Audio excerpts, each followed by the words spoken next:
আসসালামু আলাইকুম রহমতুল্লাহ। আমি কিছু ওষুধ এখানে নিয়ে এসেছি, সেটা হচ্ছে ঠান্ডার ওষুধ। অনেক বেশিরভাগ কমপ্লেন আসে যে আসলে ঠান্ডার জনিত সমস্যা, যেহেতু আবহাওয়া চেঞ্জ, কখনো ঠান্ডা কখনো গরম, সেহেতু মুরগিরও একটু ঠান্ডার প্রাদুর্ভাব থাকে। এখন আসুন, ঠান্ডার জন্য আপনার কী ওষুধ ব্যবহার করবেন সেই বিষয়টা সংক্রান্ত আমি এই ভিডিওতে কথা বলবো। ভিডিওতে বিভ্রান্ত করবো না, যেহেতু তারাবি নামাজ পড়তে হবে। সবাইকে রমাদান মোবারক, রমাদানের শুভেচ্ছা রইল। আর বিডি পোল্ট্রি ফার্মকে অবশ্যই সাবস্ক্রাইব করে রাখবেন, ফেসবুক পেজটি ফলো দিয়ে পাশে থাকবেন। এখন কথায় কাজে আসি, যদি আপনি বরন্ত মুরগি হয় তাহলে ঠান্ডার কোর্স চালাবেন হচ্ছে, আমি ওষুধগুলো ছবি তুলে ভিডিওর পাশে আমি দিয়ে দেবো।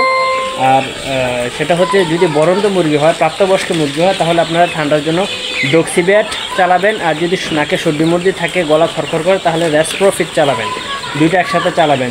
ডক্সিব্যাটটা 1 লিটার পানির সাথে 1 গ্রাম করে পড়বে। যত লিটার পানি হয় যতটুকু পরিমাণে পানি হয় ততটুকু, ধরেন 10 লিটার পানি যদি আপনার মুরগি খায় তাহলে 10 গ্রাম ব্যবহার করবেন।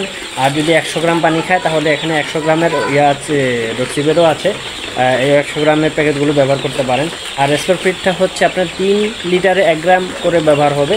রেসপ্রোফিটটা একটু কম ব্যবহার হবে। আর চাইলেও রেসপ্রোফিটটা আপনারা স্প্রে করতে পারেন, তাহলে খুবই ভালো ফলাফল পাবে। যদি নাকিতে সর্দি আসে, গলা খরখর করে, তাহলে এই প্রাদুর্ভাবটা কেটে যাবে। সেটা হচ্ছে বরন্ত মুরগির ক্ষেত্রে। আর যদি ছোট মুরগি হয়, যেহেতু ধরেন 1 থেকে 80 দিন বয়স হয়, তাহলে আপনারা ফ্লো শট চালাতে পারেন। এটাও ঠান্ডার একটা ওষুধ, সাথে রেসপ্রোফিটটা চালাবেন অবশ্যই। আর ফ্লো শটটাও আপনার প্রতি 1 লিটার পানির সাথে আধা গ্রাম ব্যবহার করবেন, আধা মিলি ব্যবহার করবেন। ফ্লো শট হচ্ছে। আর রেসপ্রোফিটটা তো ব্যবহার করবেন কীভাবে সেটা তো বলে দিলাম। আমি আবারও বলছি, যদি বরন্ত মুরগি হয় ডক্সিব্যাটের সাথে রেসপ্রোফিট।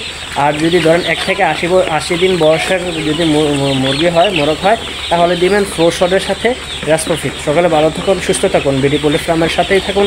দেখা হবে পরবর্তী কোনো নতুন ভিডিওতে। আসসালামু আলাইকুম রহমতুল্লাহ।